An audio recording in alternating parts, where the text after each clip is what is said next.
The modern human has an average life expectancy of around 73 years old. There are some 8 billion people in the world, with around 60 million of them dying every year. Due to birth rates that rise at about double the pace, the global population is still increasing, but it's a fact that today, at our current level of evolution and advancement, death is still an inevitable part of life. All living things do have a limit. As a result, humanity is still routinely sidetracked into contemplating its own impermanence. In both an individual and societal sense, we're always acutely aware that nothing lasts forever, including ourselves. Psychologists believe that this is a fundamental driver behind why we do the things we do. For a select few, however, circumstances combine so that they really have managed to die twice. Welcome back to our channel, and today we're answering the extraordinary question, what if you wake up after you're pronounced dead? Do you need the big questions answered? Are you constantly curious? Then why not subscribe to Everything But What for more clips like this one? And ring the bell for more thought-provoking content.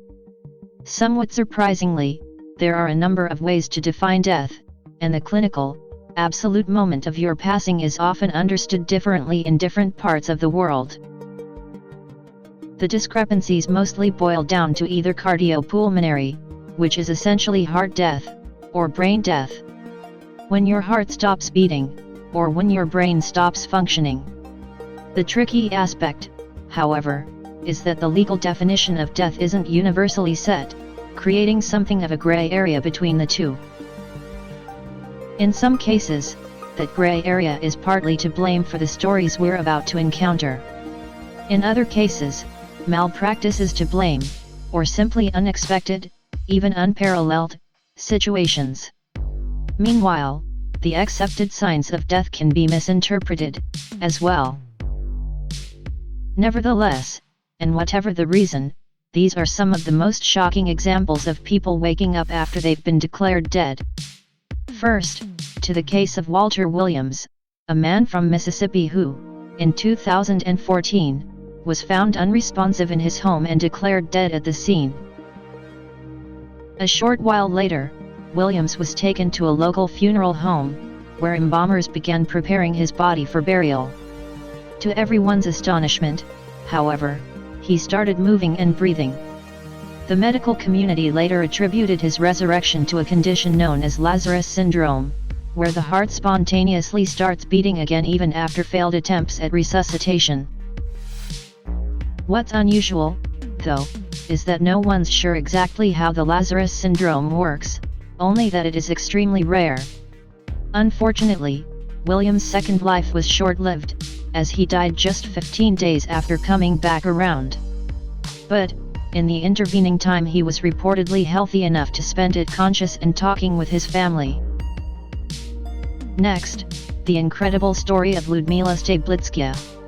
A Russian woman in her early 60s, her doctors declared her dead after a short stay in hospital, in 2012. She was then placed in a morgue, and preparations for her funeral had begun. Members of her family had even reportedly ordered for her grave to be dug.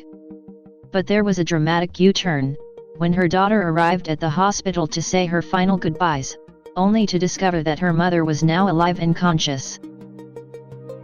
What's especially amazing about this, however, is that Stablitskaya had spent 3 days in the morgue in the intervening time, with her body kept in freezing temperatures until she fortunately awoke just moments before her own autopsy. Our third case is the in-coffin reawakening of Angelo Hayes. In 1937, Frenchman Angelo Hayes was involved in a motorcycle accident that left him with severe head injuries. Soon after, doctors declared him dead and, according to reports, he was promptly buried. However, it transpired that Hayes had only slipped into a deep coma, and when his body was exhumed, reportedly following question marks over an insurance claim, Hayes was discovered inside, but alive. It's thought that, after his accident, his breathing had been so shallow that it hadn't even registered on the recording devices of the time. But, eventually, after some weeks of rehabilitation, Hayes went on to live a long life, again defying the odds and again confounding medical professionals. Case number 4, Antibiliu, China, where in 2012 a 95-year-old woman shocked her community by seemingly returning to life 6 days after having died. Li Ziyufeng's story made headlines all over the world, when she was first found unresponsive in her home by neighbors and, after multiple attempts to revive her, was declared dead. As per the local custom, Li Ziyufeng's body was then placed in an open coffin for a period of time, to allow those who knew her to pay their respects. There was seemingly nothing unusual about the situation until the 6th day, when visitors were confused to find the coffin suddenly empty. According to reports, Li Ziyufeng had simply woken up, stepped out of her own casket, and was found by her friends in her kitchen, busily cooking. Our penultimate story is that of Velma Thomas, who first suffered a severe heart attack at her home in West Virginia, in 2008. According to reports, she also fell victim to multiple other cardiac arrests en route to the hospital where doctors would ultimately declare her dead. It's said that she was clinically dead with zero brain activity for more than 17 hours, and that her life support was switched off. But then, when doctors were preparing Thomas's body for organ donation, the procedure was swiftly halted because, despite the apparent impossibility, she started to breathe again. As with Walter Williams, Velma Thomas's experience has largely been put down to an example of the Lazarus syndrome. Although, again, medical professionals just aren't sure exactly how it was that she managed to pull through. And, finally, to the frozen miracle of Jean Hilliard. Hilliard was found frozen literally solid in sub-zero temperatures in Minnesota. After her car had broken down, she had gone to find help, but got caught in a blizzard and was discovered 6 hours later, literally frozen stiff. When she was brought to the hospital, she was in such a bad way that her body temperature was reportedly too low to register on a standard thermometer. Given the situation, her doctors very nearly declared her dead. But her family insisted on keeping her body at the hospital. And, incredibly, Hilliard did soon begin to thaw. Then, after a few hours, she regained consciousness. Her astounding recovery challenged conventional notions of when a person is truly beyond revival because, when she arrived at the hospital, her body was literally lifeless, but after only a few hours, that life had returned in full. In all of these cases, we see the extraordinary and unpredictable nature of life even after someone finds themselves declared dead. And, while each story is unique, they collectively contribute to the broader discussion about the limits of medical certainty and the potential for unexpected recoveries. There are huge ethical implications here, to challenge our understanding of death and to underscore the need for continued research into when it really is the point of no return. For now, what's important to remember is that, while there are yet more examples out there, waking up after being pronounced dead is still an exceedingly rare phenomenon. For the overwhelming majority of the time, there is no reason to doubt a diagnosis of death. And what's clear is that, in the cases when mistakes have been made, there is at least time enough following death to allow for a miraculous revival. For all the people that we've covered in this video, they found themselves in a highly unusual position. For them, death actually wasn't the end. To some extent, it might be said that they lived through the experience of dying. Sometimes they were able to survive for just a short while more, other times they went on to live long lives that they might have otherwise been denied. But, their stories all stand as testament to the fact that medical science, for all its immeasurable advancements, does still encounter situations that challenge even our most fundamental understandings of life. Looking into the future, and technologists might expect any and all confusion over death to be avoided in the coming generations, as we edge ever closer to genuine immortality in whichever guise. But, for now, this seeming gray area between life and death is of extreme importance. Because, while it doesn't happen often, it seems that it is possible to visit death and return. Everything lives, everything dies, and the world keeps on turning. That's the general idea, anyway, right? Well, yes, except that we humans have an innate and ancient tendency to imagine that this life isn't all there is. That there's something else beyond this mortal coil, some other place to which we're all headed. So, this is everything but what, and today we're answering the extraordinary question, is life after death possible? The concept of life after death can be debated from three main angles: faith, science, and technology. In terms of faith and theology, some refer to heaven and hell, everlasting paradise, or reincarnation. Then, there are various more scientific and academic approaches pertaining to the preservation of consciousness. And finally, there are the more technological answers, imagining a future time when life can be saved and digitalized via machine. Through the lens of faith, today's question is really an irrelevant one. Of course, life after death is possible, if you believe strongly enough.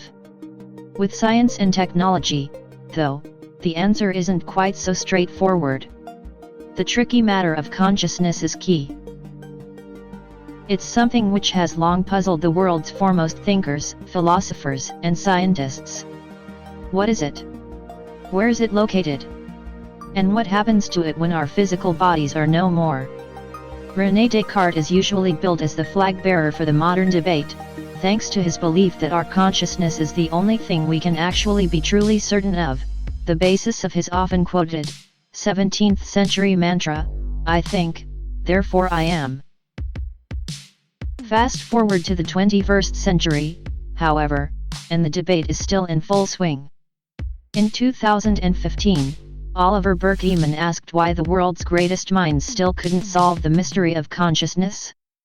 In his article, he referred back to a mid-90s science conference when one David Chalmers referred to the issue of consciousness as the hard problem, a term which eventually inspired a 2015 play by Sir Tom Stoppard. For Chalmers, when it comes to the brain, there are many easy problems and one hard one.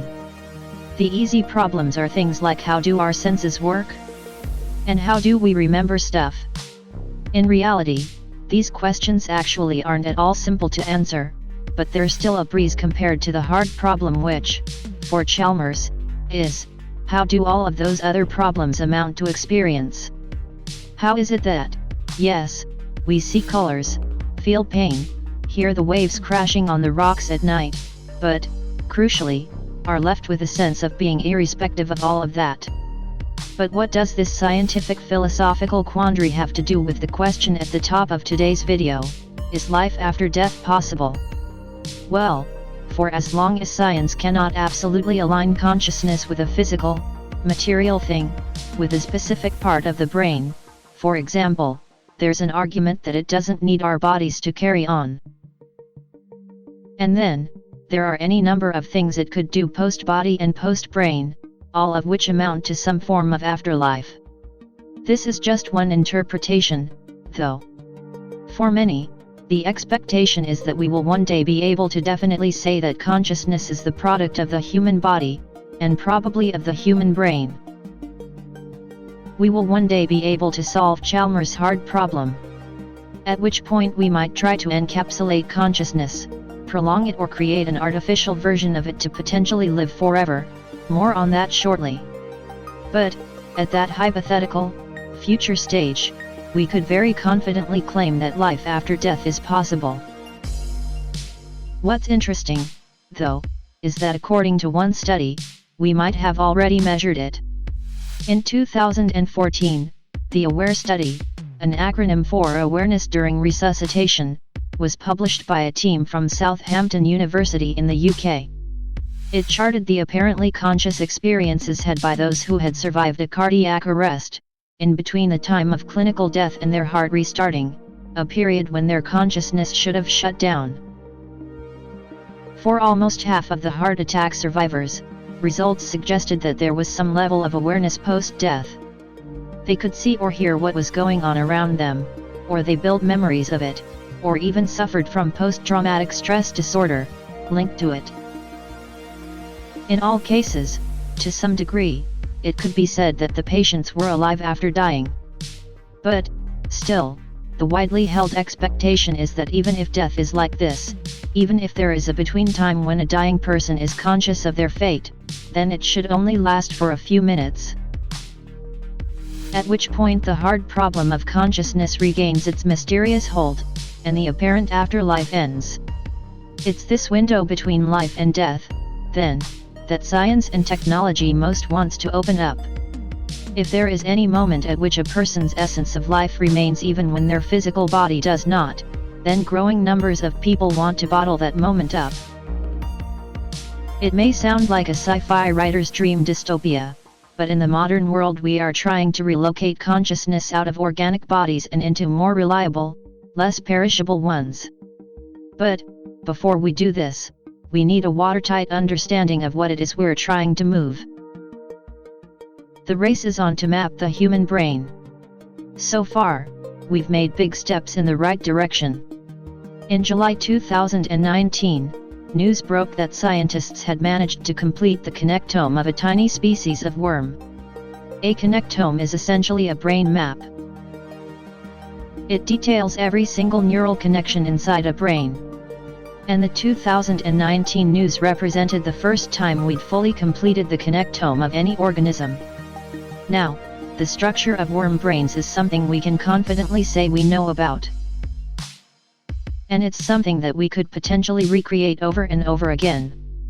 The jump from worm to human brains is, clearly, a considerable one. But these early successes prove that it will, one day, be possible. And, at a future time when we can map not only the human brain in general, but also specific brains from person to person, we could end up with effective blueprints for every human being. The personalities, individual traits, and even consciousnesses of everyone, translated into data. But where would we go from here? It's one thing to have the maps and diagrams of a brain to pore over and work from, but it's another thing to go ahead and build it. And even if we could, would this ever truly constitute as life after death? Is, say, a recreation of your brain and consciousness inside an android of the future really the same thing as your brain right now? If science heads in this direction, then very quickly these will be the sorts of ethical questions that the world would be facing. Thankfully, before all of those future problems arise, however, our quest to preserve life even after death is likely to yield a number of other positive discoveries. The Human Connectome Project is arguably one of the most forward-thinking and ambitious initiatives on the planet today, as it represents the biggest effort we've made so far to map the human brain. It's a joint project linking a number of the world's best universities and hospitals, and its primary goal actually isn't life after death. It's just that understanding the potential for life after death could be an offshoot of the study. In the meantime, it aims to get to grips with all manner of neurological conditions and brain disorders, ranging from depression to psychosis to Alzheimer's disease. The general idea is that once we've gotten to grips with our brains, it's possible that the entire human race could benefit. So, the answer is threefold.